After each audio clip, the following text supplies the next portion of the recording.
যদি কোনো আংশিক সময়ের শিক্ষক ভুল তথ্য দিয়ে থাকেন তাহলে তার প্রার্থী পদ বাতিল হবে। দুজন আংশিক সময়ের শিক্ষককে পূর্ব অভিজ্ঞতার জন্য 10 নম্বর দেওয়া হয়েছে। যদি তাদের দুজনকে আংশিক সময়ের শিক্ষকদের 10 নম্বর করে দেওয়া হয়ে থাকে তাহলে সকলকে সেই নাম্বার দিতে হবে। এই অভিযোগ জানিয়ে মামলা দায়ের হয়েছিল কলকাতা হাইকোর্টে। আগামী 2রা ডিসেম্বরের মধ্যে কমিশনকে নিজের বক্তব্য জানানোর নির্দেশ দিয়েছেন বিচারপতি অমৃতা সিনহা। পরবর্তী শুনানি 2রা ডিসেম্বর। সন্ত্রাসী বিস্ফোরণের ঘটনায় দিল্লি ও কাশ্মীরে একযোগে চলল তল্লাশি। একদিকে কাশ্মীরের শ্রী মহারাজা গোলাপ সিং হাসপাতালে আসেন তদন্তকারী আধিকারিকেরা, অন্যদিকে ফরিদাবাদের আল ফালাহ বিশ্ববিদ্যালয়ে পৌঁছায় ইডির অফিসাররা। আর্থিক লেনদেনের বিষয়টি তদন্ত করে দেখার পর আল ফালাহ চ্যারিটেবল ট্রাস্টের প্রতিষ্ঠাতা জাভেদ আহমেদ সিদ্দিকীকে গ্রেপ্তার করা হয়। দিল্লির বুকে কাঁপন ধরানো সন্ত্রাসী বিস্ফোরণের ঘটনায় মঙ্গলবার দিল্লি ও কাশ্মীরে একযোগে চলল তল্লাশি। সূত্রের খবর, কিছুদিন আগে কাশ্মীরে শ্রী মহারাজা গুলাব সিং হাসপাতালের এক চিকিৎসকের লকার থেকে একটি AK-47 উদ্ধার হয়। সেই সূত্র ধরে মঙ্গলবার চিকিৎসক ও স্বাস্থ্যকর্মীদের লকার খুলে দেখেন তদন্তকারীরা। दिल्ली में हुए ब्लास्ट की जांच जैसे जैसे आगे बढ़ रही है वैसे वैसे कई राज्य इसकी चपेट में आ रहे हैं और जांच का दायरा जो है वो कई राज्यों तक बढ़ रहा है। हम इस समय जम्मू में हैं। जम्मू का सबसे बड़ा जच्चा बच्चा अस्पताल है, SMGS हॉस्पिटल है, और यहाँ पर जो लॉकर्स हैं डॉक्टर्स की, उनकी यहाँ पर वेरिफिकेशन की जा रही है। बता दूं, हालांकि यहाँ पर ये सामान्य प्रक्रिया है, लेकिन जिस तरह से दिल्ली में ब्लास्ट हुआ है और उसमें डॉक्टर्स का नाम आया है, उसके बाद इस प्रक्रिया को और गहन किया गया है और यहाँ पर अस्पताल के जितने भी लॉकर्स हैं उनकी जांच की जा रही है। और क्या कुछ इस प्रक्रिया के पीछे मकसद है, हमारे साथ इस हॉस्पिटल के medical superintendent doctor Dara Singh ji है। सर, नॉर्मल रूटीन तो आपकी ये रहती ही है इस तरह से, लेकिन जिस तरह से ब्लास्ट हुआ है और उसके बाद अब लगातार आप अपने सिक्योरिटी के साथ पूरे जो है लॉकर्स देख रहे हैं, क्या मंशा क्या है, क्या अचीव करना चाहते हैं? मंशा ये है कि देखो, इस चीज़ को हम थोड़ा इंटेंसिफाई करके और स्ट्रेंथन करना चाहते हैं कि कहीं से हमारे से तो नहीं कहीं चूक हुई है। क्योंकि जैसे आपको पता है कि अस्पताल में कुछ लोग आते हैं, कुछ रिटायर हो जाते हैं, कुछ ट्रांसफ़र हो जाते हैं, कोई PG करके निकल जाते हैं, तो हमें ये अलॉटमेंट जो है दूसरे को करनी है। तो इसी का ये पार्ट है कि जब ये हादसा सामने आया है तो हमने थोड़ा इंटेंसिफाई करके अपनी टीमें बनाई है। एक हमने टीम बनाई है जो नुक एंड कॉर्नर में अस्पताल के सारे लॉकर्स को चेक करेगी। এদিন ফরিদাবাদের আল ফালাহ বিশ্ববিদ্যালয়ে পৌঁছন ইডির অফিসাররা।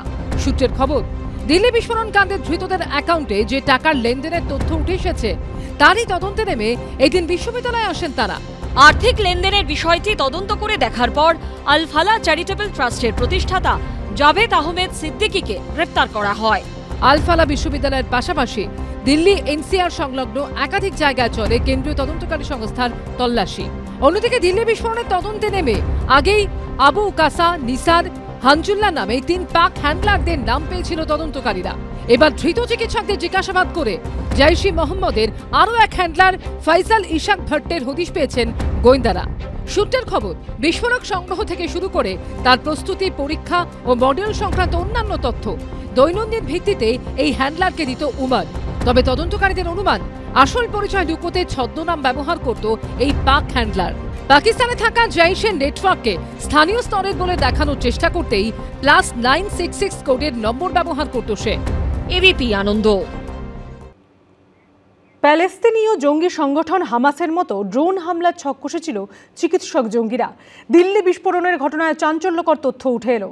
গোয়েন্দা সূত্রে খবর, NIA-র হাতে ধৃত জাসির বিলাল ওয়ানি ওরফে দানিশ বিস্ফোরণের অন্যতম চক্রী। রাষ্ট্রবিজ্ঞানে স্নাতক হলেও ড্রোন তৈরিতে সিদ্ধহস্ত ছিল ধৃত যুবক।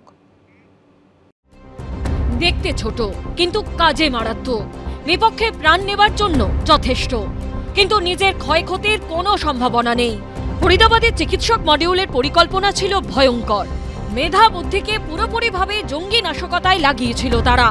আর এই আবহেই সূত্রের খবর, দিল্লিতে গাড়ি বোমা বিস্ফোরণের আগে প্যালেস্তিনীয় জঙ্গি সংগঠন হামাসের মতো ড্রোন হামলার ছক কষেছিল চিকিৎসক জঙ্গিরা। ধরুন, দিল্লির কোনো ব্যস্ত চৌরাস্তা, সিগন্যালে দাঁড়িয়ে রয়েছে শয়ে শয়ে গাড়ি, হঠাৎ করেই আকাশ থেকে উড়ে এলো ড্রোন, আর পর মুহূর্তেই মাটি কাঁপানো বিস্ফোরণ। সূত্রের খবর, 10-20 জন নয়, চিকিৎসক জঙ্গি মডিউলের টার্গেট ছিল দিল্লি ও দেশের অন্যান্য এলাকায় শয়ে শয়ে মানুষের মৃত্যু, ব্যাপক ক্ষয়ক্ষতি, সীমাহীন আতঙ্ক ছড়ানো। দিল্লি বিস্ফোরণের তদন্তে রবিবার শ্রীনগর থেকে জাসির বিলাল ওয়ানি ওরফে দানিশ নামে এক যুবককে গ্রেপ্তার করে এনআইএ সূত্রে দাবি এই দানিশ অনন্তনাগ জেলার কাজিগুন্দের বাসিন্দা। দানিশ উমরের ঘনিষ্ঠ সহযোগী ছিল। মারাত্মক তথ্য হলেও রাষ্ট্রবিজ্ঞানে স্নাতক হলেও ড্রোন তৈরিতে সিদ্ধহস্ত ছিল এই যুবক। উমারকে প্রযুক্তিগত সহযোগিতা করত এই দানিশি। বর্তমানে ড্রোনের মাধ্যমে বিস্ফোরক সরবরাহ করার জন্য আধুনিক প্রযুক্তি সম্পন্ন ব্যবস্থা তৈরির চেষ্টা করছিল সে। তদন্তকারীদের অনুমান অনেকটা হামাস বা আইএস জঙ্গিদের মতোই গণহারে মানুষ মারার পরিকল্পনা ছিল এই চিকিৎসকদের জঙ্গি মডিউলে। আমাদের মতো শহরে আমাদের বিমানবন্দর আছে, পোত আছে, জাহাজের বন্দর আছে, আমাদের যেখানে পেট্রোল ডিজেল জ্বালানি মজুদ থাকে, আমাদের কমিউনিকেশনগুলি যেগুলিতে আছে, সেই জায়গায় যদি এরকম ড্রোন গিয়ে হিট করে সেটা কিন্তু ব্যাপক ক্ষতি করতে পারে। তো তাছাড়া জনবসতি এলাকাতে এগুলিতেও এরা ক্ষতি করতে পারে। নজরদারি রাখা এইটা কিন্তু একটা বড় চ্যালেঞ্জ। এইটা যদি ব্যাপকভাবে মিলিটেন্টদের কাছে এসে ঘনবসতিপূর্ণ এলাকায় ছোট ছোট পার্টসগুলি এনে ওরা অ্যাসেম্বল করে যে কোনো একটা ছোট্ট জায়গা থেকে ওরা ড্রোন লঞ্চ করতে পারে। জঙ্গিরা ঘরে বসে ড্রোন তৈরিতে সক্ষম হলে দেশের অভ্যন্তরীণ নিরাপত্তার ক্ষেত্রে আগামী দিনে আরো বড় চ্যালেঞ্জ দেখা দিতে পারে, এমনটাই আশঙ্কা বিশেষজ্ঞদের। এই ড্রোন কিন্তু ওয়েপন ক্যারি করতে পারে। AK-47 দুটো থেকে তিনটে যদি ড্রোন হয় সে এটা ক্যারি করতে পারে, এবং অনেক সময় হয় কি তা ওরা একটা ডেজিগনেটেড জায়গায় ওখান থেকে কন্ট্রোল করে সেখানে ড্রপ করে। ড্রোনকে আমাদের এখন যে অবস্থা অত্যন্ত গুরুত্ব দিতে হবে as a carrier, as a destroyer. ড্রোনকে ওরা অ্যাপ্লাই করার প্ল্যান করেছিল। It gives us A signal যে একটা বিরাট কোনো কিছু হতে চলেছিল। পাকিস্তান সীমান্তে পাক সেনা কিংবা জঙ্গিরা অনেক সময় ড্রোনের মাধ্যমে নজরদারি কিংবা হামলা চালানোর চেষ্টা করে, কিন্তু ভারতীয় সেনা বা বিএসএফ তা প্রতিহত করে, ড্রোন ধ্বংসও করে। বহু সময় ড্রোনের মাধ্যমে অস্ত্র কিংবা মাদকও ভারতে পাঠানোর চেষ্টা হয়, কিন্তু ঘরের মধ্যে বসে থাকা জঙ্গিরা যদি ড্রোনের মাধ্যমে হামলা ঘটাতে সক্ষম হয় তাহলে তার পরিণতি ভয়ঙ্কর হতে পারে।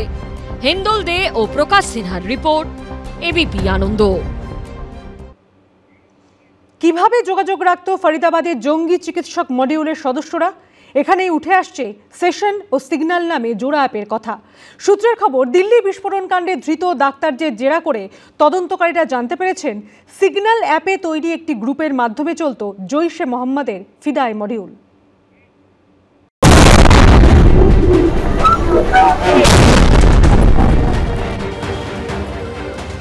দিল্লি বিস্ফোরণের ঘটনায় তুরস্ক, আফগানিস্তান থেকে পাকিস্তান একাধিক দেশের জঙ্গিদের হ্যান্ডলারদের যোগ মিলেছে আগেই।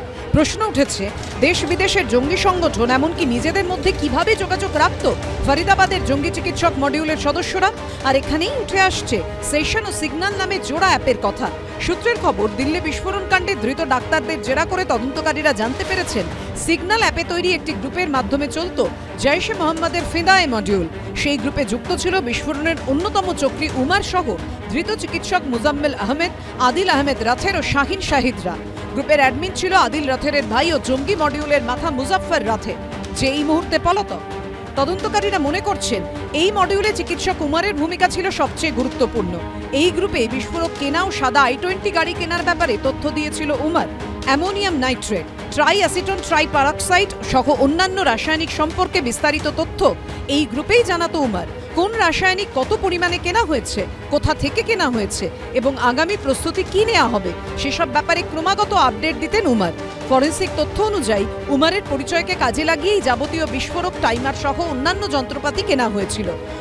সেশনে যখন ওরা চ্যাট করছে তখন কিন্তু তাদের কোনো কেওয়াইসি দরকার পড়ছে না, মোবাইল নাম্বার দরকার পড়ছে না।